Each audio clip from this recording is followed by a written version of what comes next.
இன்றைக்கி நம்ம எதை பற்றி பார்க்க போகிறோம் அப்படின்னு பார்த்தீங்கன்னா, ரவிக்குமார் இயக்கத்தில் வந்து அயலான் படத்தை பற்றி தான் பார்க்க போகிறோம். அயலான் படம் சிவகார்த்திகேயன் நடிச்சிருக்காரு.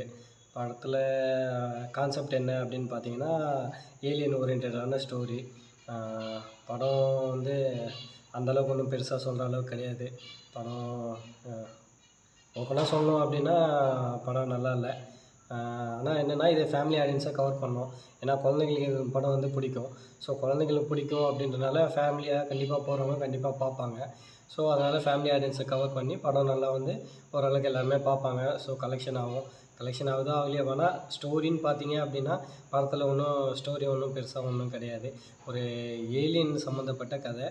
ஒரு ஏலியன் வந்து நம்ம வந்து இங்கே வந்து நம்மளோட கிரகத்தில் வந்து என்ன எப்படி இது பண்ணுது அப்படின்னு சொல்லிட்டு ஒரு கான்செப்ட் பண்ணி பண்ணியிருக்காங்க. டேரக்டர் பார்த்தீங்க அப்படின்னா இதுக்கு முன்னாடி வந்து இன்று நேற்று நாளை படம் எடுத்திருந்தார். அந்த படம் வந்து ஓரளவுக்கு நல்லா தான் இருக்கும். ஆனால் அந்த படத்தை கம்பேர் பண்ணும்போது அந்த படம் தான் நல்லாயிருக்கு. இந்த படம் அந்தளவுக்கு ரீச் ஆகலை. படம் பெருசாக எக்ஸ்பெக்ட் பண்ணி போகிற அளவுக்குலாம் ஒன்றும் கிடையாது படத்தில். விஎஃப்எக்ஸ் வந்து நல்லா பண்ணியிருக்காங்க. ஸோ அந்த விஷயத்தில் வந்து பாராட்டலாம். எப்படி சொல்கிறது, இது 2017 எடுத்திருக்காங்க. அப்போத்துலேருந்து ஸ்டார்ட் ஆகி பெண்டிங் ஆகி இது பண்ணியிருக்கு.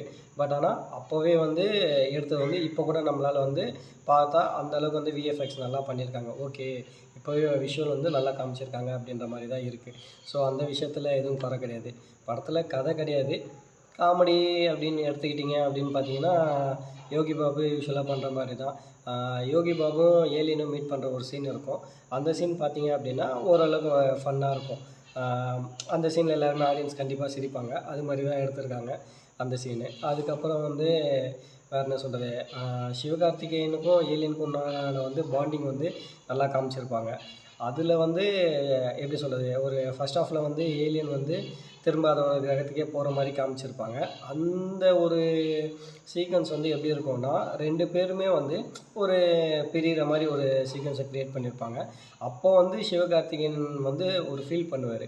ஸோ அந்த ஃபீல் வந்து நார்மலாக வந்து நமக்கு வந்து அது பெருசாக என்ன சொல்கிறது, பெருசாக அது கனெக்ட் ஆகாது. பட் ஆனால் சில்ட்ரன்ஸ்க்கு அது கண்டிப்பாக கனெக்ட் ஆகும். நம்மளை விட்டு ஏலியன் போகுது அப்படின்னு சொல்கிற அந்த ஒரு சின்ன சின்ன அந்த ஃபீலிங்ஸ் இருக்கும்ல பார்த்தீங்களா, அது வந்து அந்த சீன் நல்லா காமிச்சிருக்காங்க.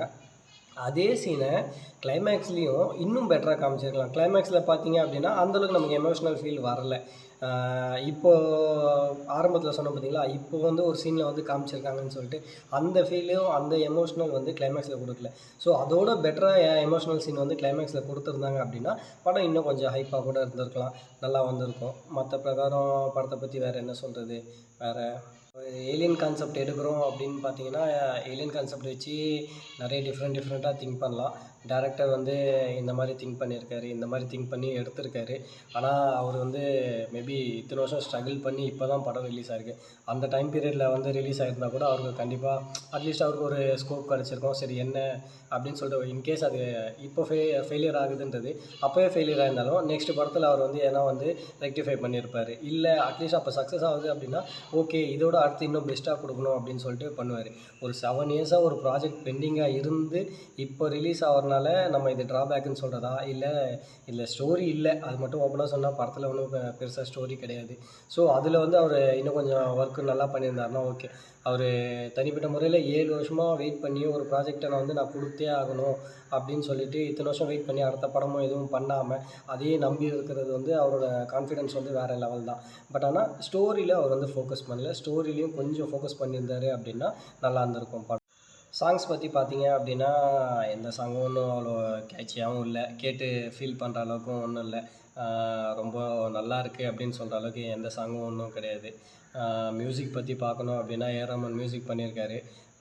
அவர் பழைய படத்துலலாம் பயங்கரமாக மியூசிக் பண்ணார். இப்போ வர படத்தில் ஏன் அவர் ஒழுங்காக பண்ணுறது இல்லைன்னு தெரியல. இதில் ஒன்றும் மியூசிக்கும் ஒன்றும் பெருசாக பேசுகிற மாதிரிலாம் இல்லை. ஆனால் வேறு என்ன சொல்கிறது, சாங்கில் அப்புறம் பார்த்தீங்க அப்படின்னா ஒரு சாங்கில் வந்து கரகாட்டம் ஆடுறவங்க மாதிரி கரகத்தை தூக்கிட்டு ஆடுவாங்க. அந்த ஷாட் பார்த்தீங்க அப்படின்னா அவ்வளோ மேக்கப் பண்ணி எல்லாருக்குமே அவ்வளோ ஆர்டிஸ்ட் வந்து பின்னாடி வந்து நிற்க வச்சு எல்லாருமே ஆட வச்சுருக்காங்க. அது வந்து அட்லீஸ்ட் ஒரு கொஞ்ச நேரம் எக்ஸஸாக காமிச்சிருக்கலாம். ஸ்க்ரீனில் எப்படி சொல்கிறது, ஒரே ஒரு செகண்ட் காமிச்சிட்டு அடுத்த செகண்டே அதை மூவ் பண்ணிட்டாங்க. ஸோ அவங்க போட்டிருக்க எஃபர்ட்டு கண்டிப்பாக அது ஸ்க்ரீனில் கொஞ்சம் ரொம்ப நேரம் ப்ரெசென்ட் பண்ணால் தான் நமக்கு வந்து இப்போ அதில் எக்ஸஸாக ஒரு நிமிஷம் ப்ரெசென்ட் பண்ணுறதுனால அவங்களுக்கு ஒரு பெரிய இதுவாகிட போகிறதில்ல. அவ்வளோ எஃபர்ட் போட்டது அட்லீஸ்ட் அதை வெளியில் காமிச்சிருந்தாங்க அப்படின்னா நல்லா இருந்திருக்கும். எனக்கு வந்து பர்சனலாக அது தோணுச்சு.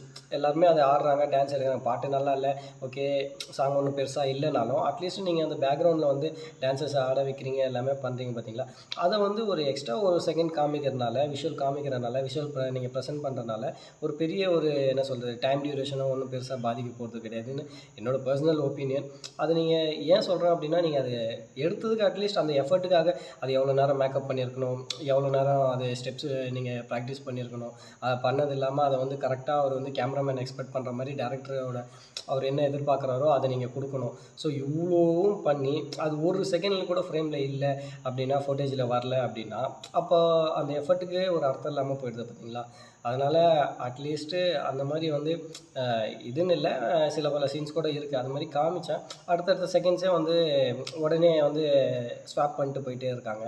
ஸோ அது மட்டும் கொஞ்சம் எனக்கு வந்து ட்ராபேக்காக தெரிஞ்சுது. அது கொஞ்சம் பண்ணால் நல்லாயிருக்கும். வீடியோ பிடிச்சிருந்தது அப்படின்னா ஒரு லைக் பண்ணிட்டு சேனலை சப்ஸ்கிரைப் பண்ணுங்கள். சேனலை சப்ஸ்கிரைப் பண்ணிங்க அப்படின்னா நான் என்னோடய அடுத்தடுத்த வீடியோ வந்து உங்களுக்கு அப்டேட்டில் காமிக்கும். ஸோ வந்து சேனலை சப்ஸ்கிரைப் பண்ணுங்கள். தேங்க்ஸ் ஃபார் வாட்சிங் மை வீடியோ.